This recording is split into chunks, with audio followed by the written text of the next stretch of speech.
Hey guys, welcome back to Megaman 7. Let's go ahead and we should be able to finish up the last set of Robot Masters this time. Next up is Springman, the anthropomorphic Slinky.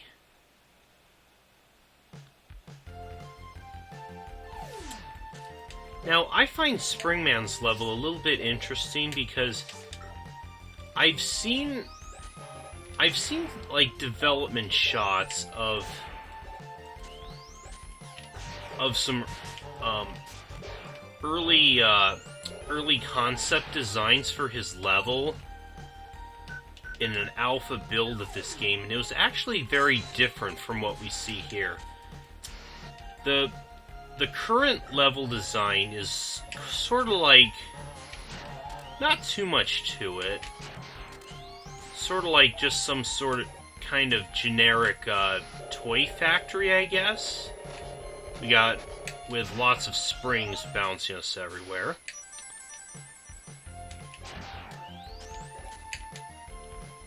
In that alpha build that I saw, it had a somewhat different look to it.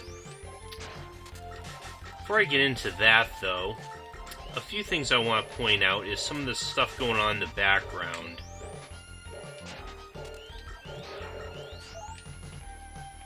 We have Megaman looking schematics there. Over here, now, if you see right there on the right, you can see a robot in a window.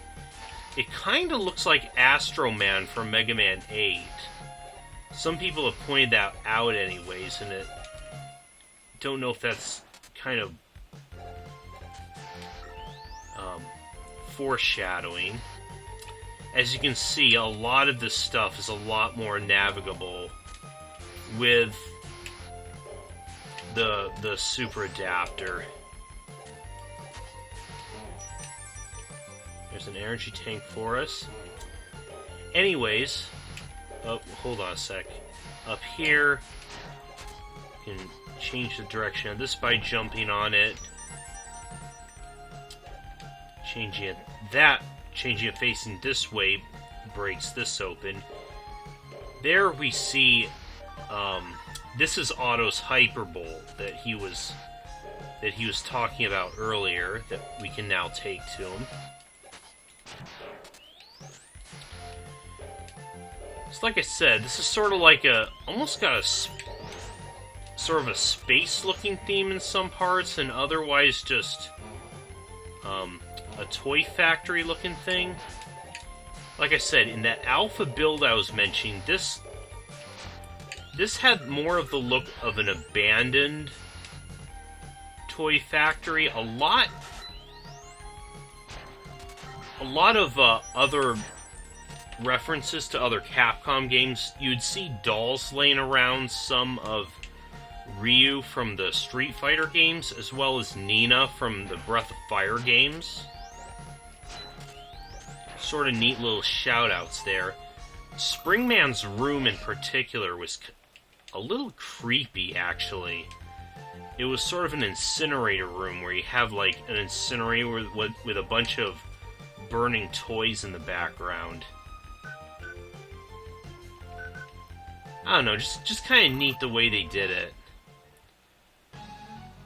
This version, it doesn't look bad at all, just a little more... just not as much to it, I think.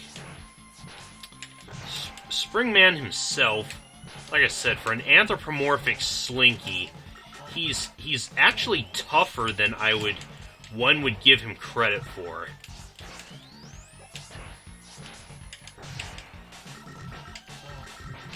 He shoots his little springs out there. What I want to avoid happening is that. That is the worst, is him... if he lands next to you like that, I want to try to avoid that happening, although sometimes that's easier said than done.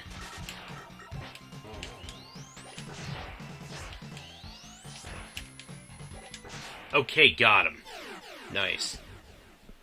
Yeah, like I said, you don't want him to land next to you, or sometimes he'll just grab you and slam you into the ceiling. And that's his most damaging attack, actually.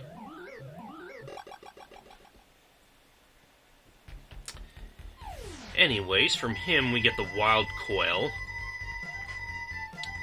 See? You shoot a pair of springs, one travels forward, one travels backward. You can hold the button down to charge it, but what they don't tell you here is that you can also hold up on the D-pad to make the springs bounce higher, which is actually a very important piece of information for a much later boss fight.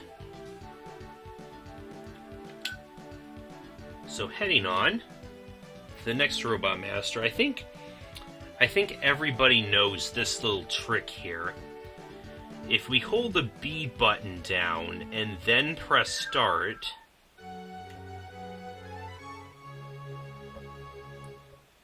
for Shademan's level, like I said, holding the B button and then pressing start for his level, the intro music and then the actual stage music actually becomes a nice little shout out to the Ghosts and Goblins series. Ghosts and Goblins, Ghouls and Ghosts, whichever name it happens to go by at this point. Yeah, that music you're hearing right now is the iconic first stage music in just about every game in that series.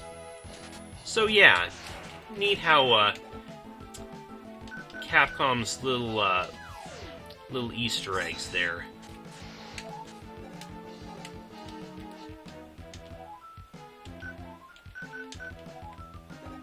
I don't think I've shown off the Slash Claw yet, so we'll go ahead and do that here. Certain helmets in the background drop down, if you don't know which ones. These crows take a surprising amount of punishment.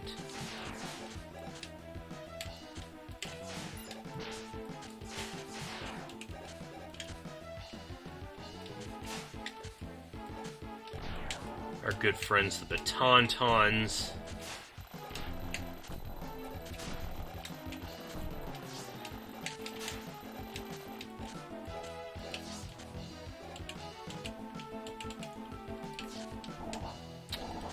And now the mini-boss here, Von Pumpkin,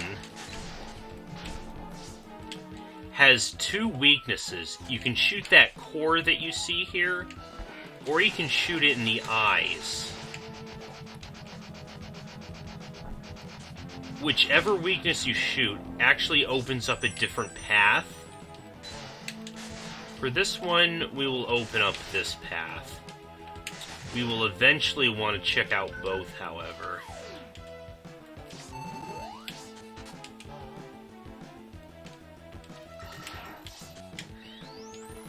Now, one thing I noticed is these enemies here are called Gilliam Knights. I don't know if this was intentional or not, but I like to think this was a reference to Breath of Fire, where it did have a character named Gilliam, known as Bo in the American version. These wolves will actually change into Gilliam Knights when the full moon goes out.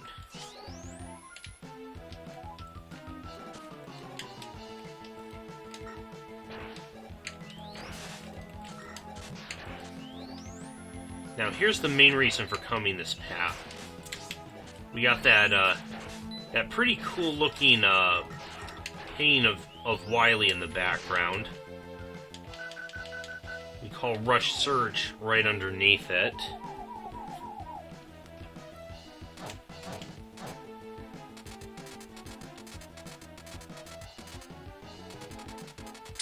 Got some there. We have the Energy Balancer, a pretty common a pretty common item in the later Mega Man games. That's the item that lets us automatically restore weapon energy if we don't have something else equipped.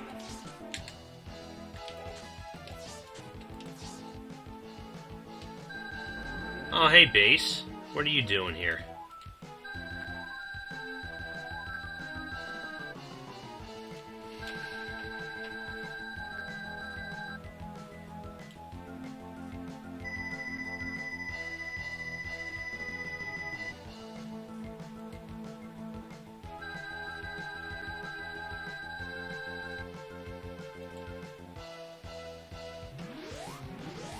Ah, how nice.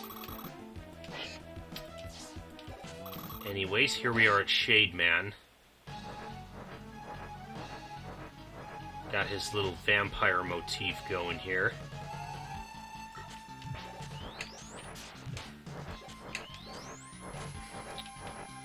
Now, when he's flying up there, he's going to try to swoop down on us. We want to try to avoid that if we can. If he grabs us, he'll drain some of our energy away.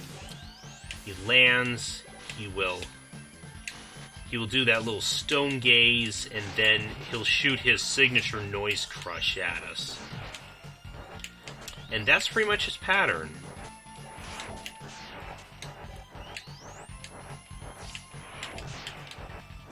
Not too difficult one to deal with if you know what's coming.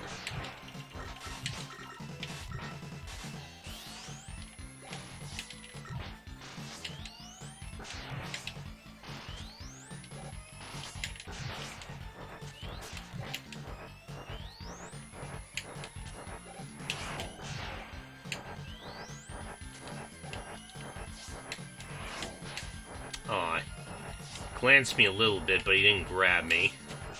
Okay, there he goes.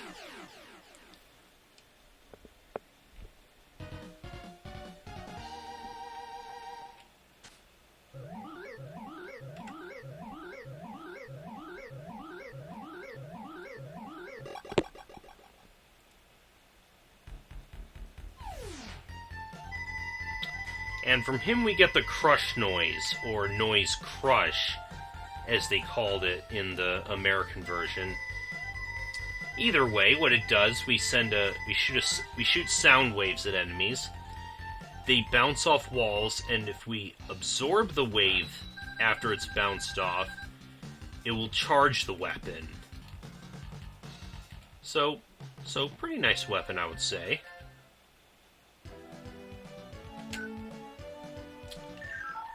Anyways, on to our last Robot Master, Turbo Man. No relation to the superhero from Jingle All the Way.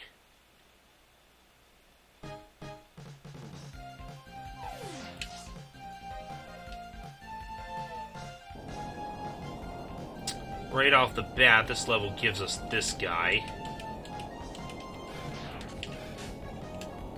And it actually gives ample opportunity to try out the Noise Crush, since, as you can see, he's not liking it too much. Hey! Jerk. Saw you that time. Yeah.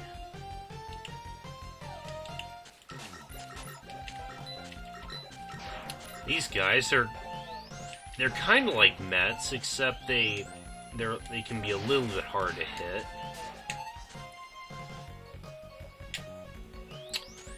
Now here's what I think is the trickiest part of this level. Those tires, you touch them and they bounce you back, which becomes a major problem. As you can see, we have spike pits to deal with.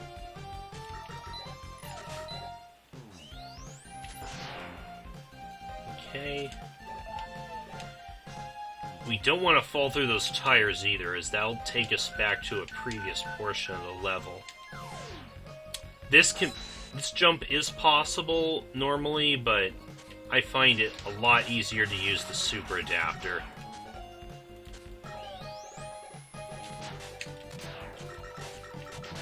Hey.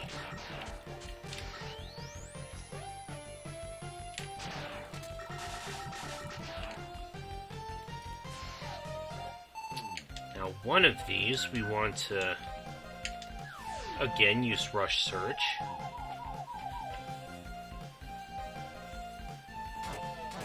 Oh, I think this is the place.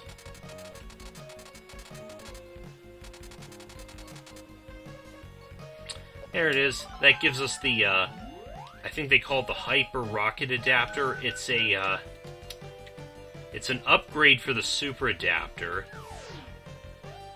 It increases the power of that fist that you shoot, as well as it homes in better. But we're not done here. It's not apparent, but we can walk through this wall right here.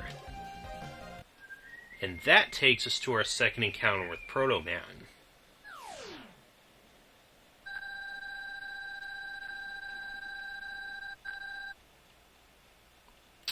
What the hell do you think? I'm wearing the armor, in fact.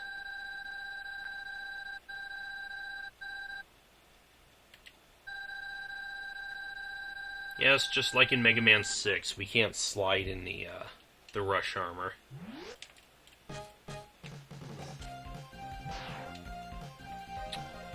Another thing we can do, another place to call Rush Search is right here, X marks the spot. You want to dig this up for us, Rush.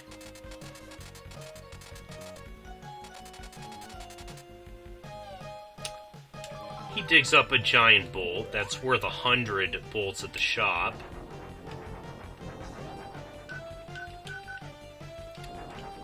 Now this can be a little tricky to get past. We got all these flame jets.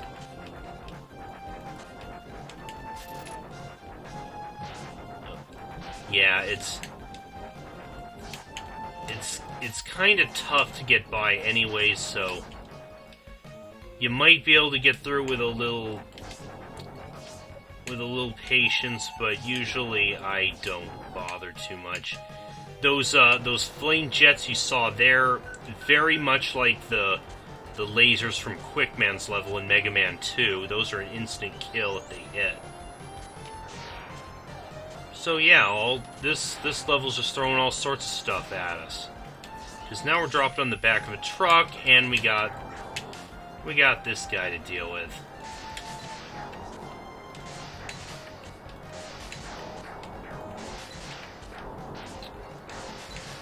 But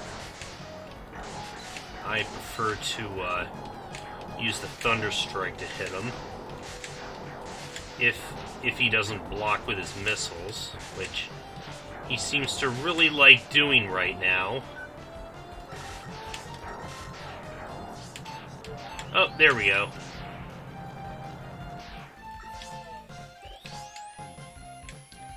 Sissy. Actually, that's supposed to be a reference to some Japanese deity, Shizi Maru or something like that. I would have to look up the actual name. But they're on the license plate. Not too flattering for American audiences. Okay, but this takes us to Turbo Man. Let's see how we can do against this guy at half health. Okay, yeah, he starts right off with the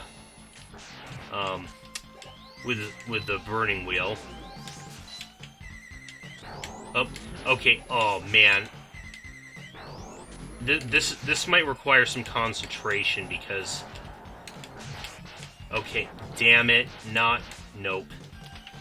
Okay, I know I can do this, but I don't think I can talk during this. I'll try to explain it as best I can afterward.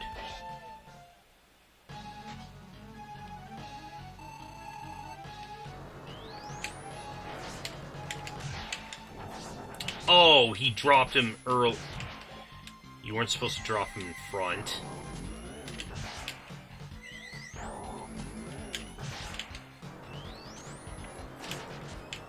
Oh. There, I jumped too late.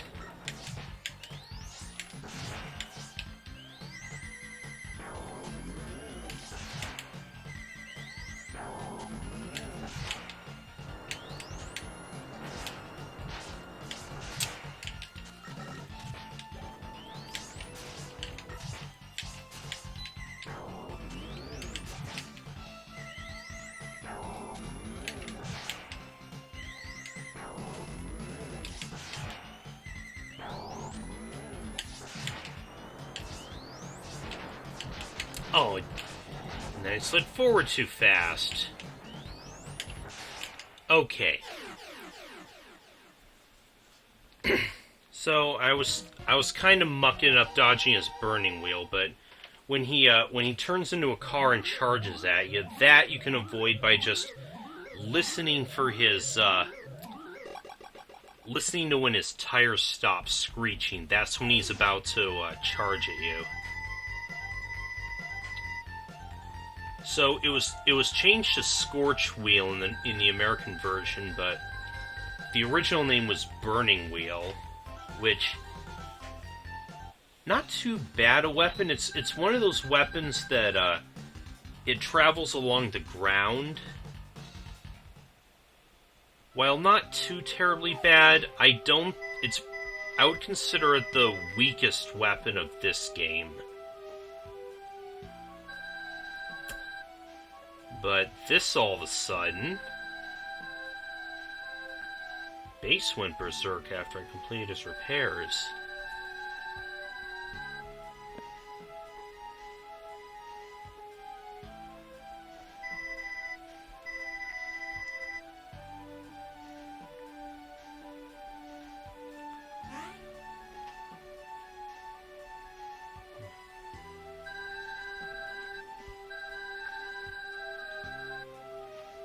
Dun dun dun. Not too big of a spoiler for people who have been around for a while. But this was the first instance of them in the series.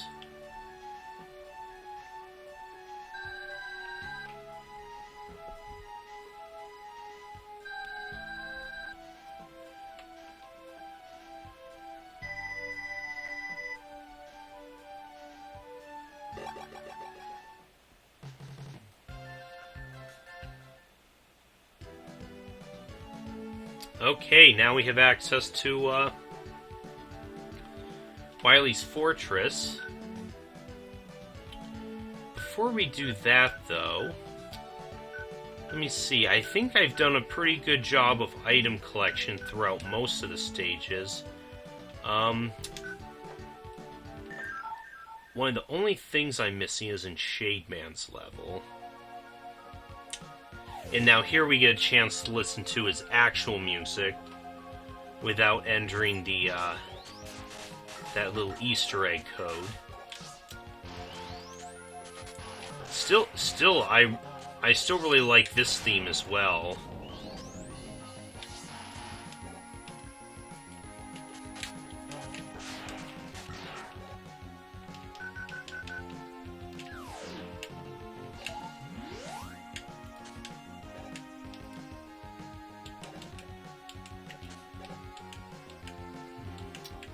Let me see. We haven't.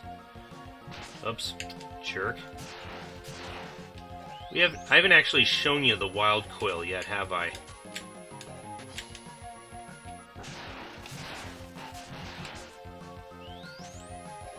Doesn't seem too effective on these guys, though.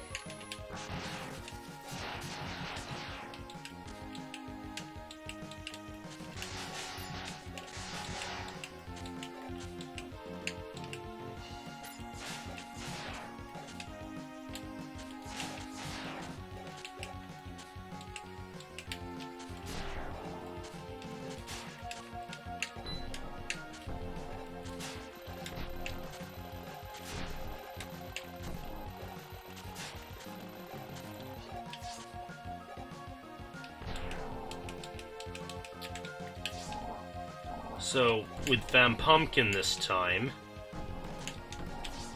we want to wait for it to open up its core now before it's shooting at it.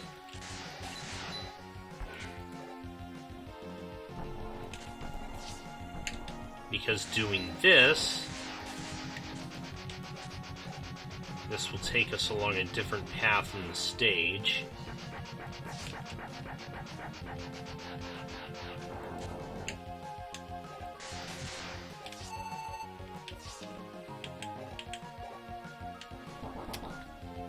Now, in most cases, this room would be empty, but if we encountered Proto Man and those other two spots.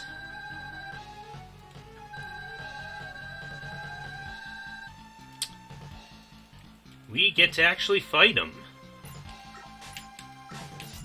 And it's actually a pretty tough fight, too. Not like it was in Mega Man 3, where he was, he actually fought on a pretty easy pattern.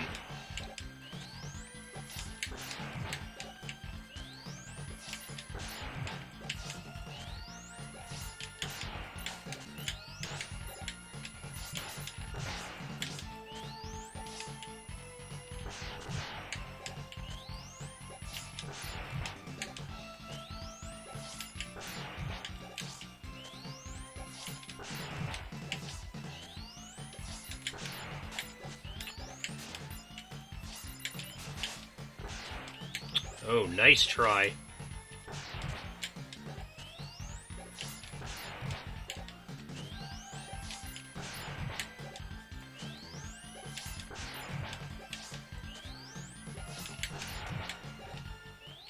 Ooh, got him. Nice. First try.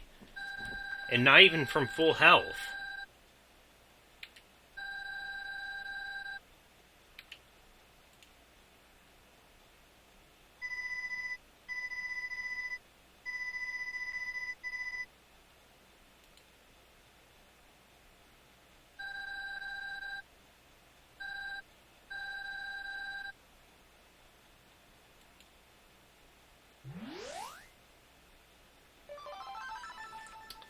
Okay, so Proto Man gives us his shield. This is an extra item we can equip. And now what this does, we'll have a nice example right here. This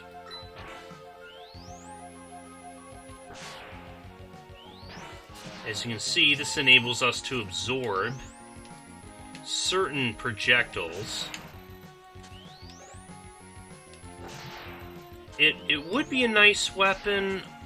Only problem is you can't equip any other Robot Master weapons or like the Super Adapter or anything else while you have it equipped. So it's a little more situational than one would like, especially from such an obscure encounter.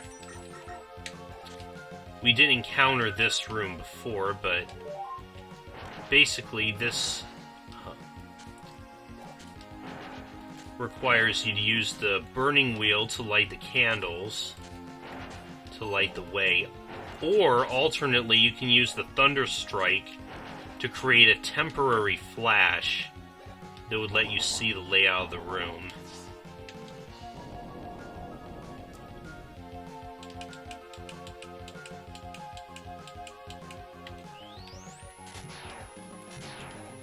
And then we got us an elevator with zombies bombarding us.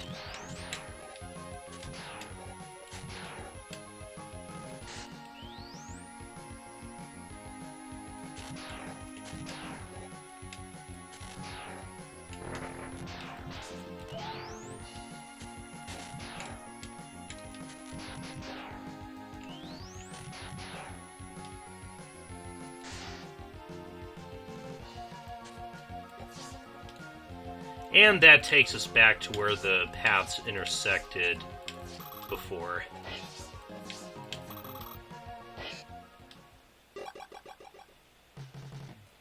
One more, well, maybe a couple more things I want to show. We also want to head to Slash Man's level again. I might just skip ahead to where we want to, because most of the level's going to be the same as we saw it last time.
Okay, so here we are near the end of the level where we have the bees.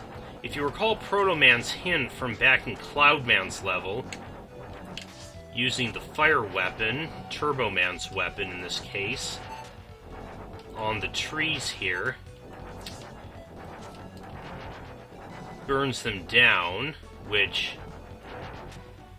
causes immense amounts of lag, but also reveals a hidden ladder for us. Takes us to a cage where we find B. Shoot that with a charge shot, and now what that does is B gives us stock of 4 beat whistles, and what those do is they will rescue us automatically from any pit that we fall into. You can buy them we'll be able to buy them in the shops too, but doing it this way gives us a bunch of them for free. And you can't beat that, right?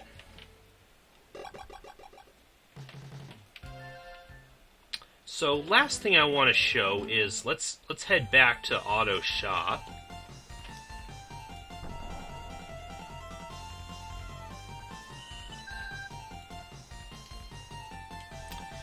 We can return him that Hyperbolt that we found in Springman's level.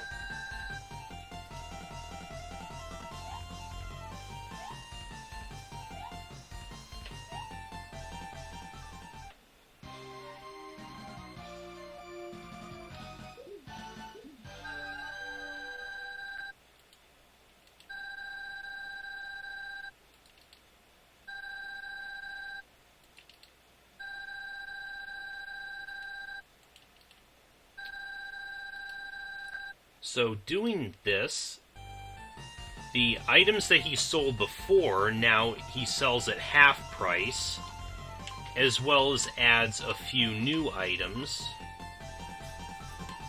most of which we can't really do much. We don't really do much with, as we already discovered these items through Rush Search, but it does enable us to get some energy tanks, weapon tanks, and super tanks for pretty cheap. So we should be able to get at least one more E-tank for free later. I'll grab... Oh, that was the exit. Oh well, it doesn't matter. We don't... The weapon tanks aren't really mandatory. But I'll cut it off here, and I think next time we'll take on Wily's Fortress. See you guys later. I'm playing a game.